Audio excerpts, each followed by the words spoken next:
నువ్వు కోతివా? ఎగ్రావేంటి పక్షిలాగా? కాదురా చిన్నోడా, నేను ఓ సూపర్ క్యాట్. పంజాలకి కాదు, పంతాలకు కూడా పరిగెత్తగల శక్తి ఉంది నాకు. ఆ రోజు నుంచి నోబీ అండ్ సూపర్ క్యాట్ మంచి స్నేహితులు అవుతారు. సూపర్ క్యాట్, ఇక నుంచి నువ్వు నా ఫ్రెండ్వి కదా? ఫ్రెండ్ కాదు చిన్నోడా, లైఫ్ టైం ప్రొటెక్టర్. ఒకసారి గ్రామానికి బాగా తుఫాను వస్తుంది. అందరూ భయపడిపోతారు.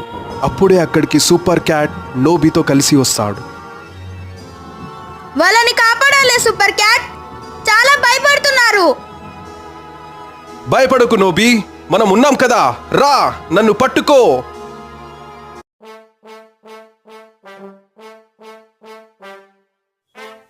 మేము ఇంటికి